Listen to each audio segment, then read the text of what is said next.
থাই স্যুপের মতো যদি থাই স্যুপটা করা যায় তাহলে সবারই বেশি পছন্দ। আজকে সেজন্য আমার এই থাই স্যুপের রেসিপিটা আপনাদের সাথে শেয়ার করতে যাচ্ছি।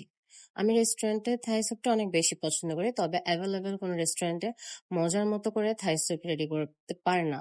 আমি থাই স্যুপ খাওয়ার জন্য বেসিক্যালি চলে যাই হচ্ছে চিটাগাং বোট ক্লাবে। তাদের থাই স্যুপটা অনেক বেশি ভালো লাগে আমার, তবে প্রাইসটাও তেমনই হাই। ২-১ জায়গায় খেয়েছি, আমার একদমই ভালো লাগেনি, পছন্দ মতো হয়নি, যেটা আমার মতো করে আমি বানিয়ে নিতে পারি। আমার বাচ্চারা এটা খুব বেশি পছন্দ করে। বাসায় আমি স্পেশালি আমি আরো বেশি পছন্দ করি। যেহেতু আমি বাসায় করব, আমার মতো করে অনেকগুলা মুরগি দিয়েছি আমি এখানে, চিকেনটা দিয়েছি অনেক বেশি করে। আর চিংড়িটা খুবই কম দিয়েছি। কারণ আমার চিংড়িতে অ্যালার্জি, আমি চিংড়ি তেমন খেতে পারি না। তাও আবার আমার ছেলের পছন্দ চিংড়ি, তার কারণে অল্প কিছু দেয়া। সাথে আমি এখানে দেখতেই পাচ্ছেন কয়েক টুকরো আদাও দিয়ে দিয়েছি। আর যে লেমন গ্রাস যেটা দিব সেটা আমার বারান্দা, আমার নিজের হাতের করানো গাছ। মাশাল্লাহ, কিছুটা পানিতে আমি রেখেছিলাম গুঁড়া সহ, আর কিছুটা আমি মাটিতে দিয়েছিলাম। সো আপনাদেরকে দেখাচ্ছিলাম। ওখান থেকে এনে এভাবে করে আমি এখানে দিয়ে দিচ্ছিলাম। এত সুন্দরভাবে উঠেছে মাশাল্লাহ গাছটা, ঘ্রাণে একদম ভরপুর হয়ে যাচ্ছিল।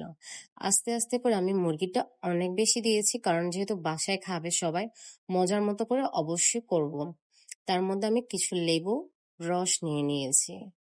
তারপর আমি ডিমের লাল অংশটা নিয়েছি, আর যে সাদা অংশটা দেখতে পাচ্ছেন এটা আলাদা করে দিয়েছি। আসলে থাই স্যুপের মধ্যে আপনি সাদা অংশটা দেয়া যাবে না, তাহলে স্যুপের টেস্টটা চলে যাবে। সাদা অংশটা আমি অন্য কোনো কাজে খাবারের মধ্যে ইউজ করে নিব। ৩টা ডিম আমি এখানে টোটালি নিয়েছি। ৩টা লালি আমি এখানে দিয়ে দিয়েছি। সাথে এখানে দেখতে পাচ্ছেন soya sauce, tomato sauce, chilli sauce, red chilli, একদম মরিচের যেটা এটা। আর আমি ২ টেবিল চামচ মতো টমেটো সস নিয়ে নিয়েছি, এখানে এটা দিয়ে দিচ্ছি। টমেটো সসটা কমপ্লিটলি আমি এখানে পেস্ট করে দিচ্ছি। তারপর আমি আস্তে আস্তে করে সব সস দিব। এটা হচ্ছে রেড চিলিটা, যেটা হচ্ছে একদমই মরিচের মধ্যে এটা। এটার কালার আর টমেটো কালারের সসের ডিফারেন্স আছে, দেখতেই পাচ্ছেন।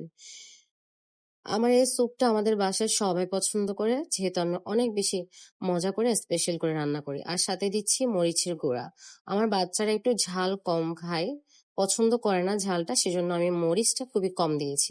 আপনারা চাইলে আপনাদের মতো করে ঝাল ভাবে নিতে পারেন। তারপর দিচ্ছি হচ্ছে আমি সুগার, মানে চিনি দিচ্ছি। চিনি হচ্ছে এখানে আমি অনেকগুলা দিচ্ছি, দেখতে পারছেন।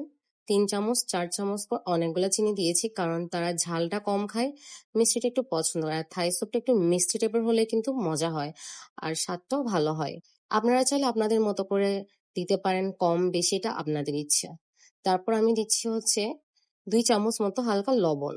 তারপর সয়া সস।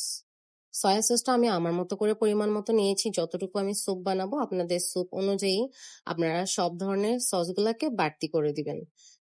এই থাই স্যুপটা হচ্ছে বোট ক্লাবে অনেক টাকা, যার কারণে আমি যতবার যাই ওখানে খাই, কিন্তু আমি ভাবলাম নিজেই বাসায় করি, গিয়ে এতগুলা টাকা নষ্ট না করে, সেজন্য বাসায় রেডি করছি। আর এখানে যে লেমন জুসটা আমি আগে নিয়ে নিয়েছিলাম ওটা দিয়ে দিয়েছি। আর এটা হচ্ছে কর্নফ্লাওয়ার পাউডারটা, এটা আপনি ৩ চামচ মতো নিতে পারেন। তারপর হচ্ছে অল্প পানি দিয়ে আমি মিক্সার করব।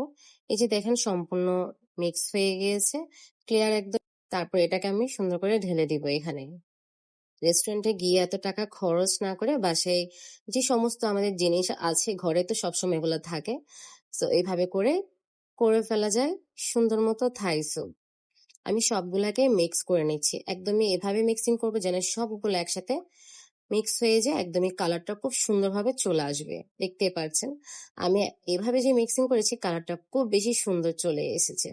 এবার আমি চুলায় এটা বসিয়ে দিব, আর আমার মতো করে কিছুক্ষণ ১০-১৫ মিনিট আমি এটাকে ভালোভাবে সিদ্ধ করব। আমি ১ লিটার পরিমাণ পানি ইউজ করেছি।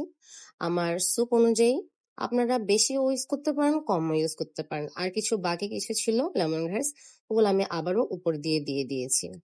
এবার চুলায় বসিয়ে দেওয়ার পালা। চুলায় ভালোভাবে আমি করব। আমার লাইটিং প্রবলেমের কারণে এখানে একটু ব্লু ব্লু দেখা যাচ্ছে, হয়তোবা আপনারা বলতে পারেন আপু এটা ব্লু ব্লু কি? জি, এটা হচ্ছে লাইটিং এর প্রবলেমের কারণে। আমি চুলায় বসিয়ে দিয়েছি। এবার যখন এটা অনেক ভালোভাবে গরম হবে, তখন আমি এখানে হচ্ছে একটু মরিচ দিয়ে দিব। মরিচটা ঝাল হবে না, কিন্তু ঘ্রাণটা ভালো হবে।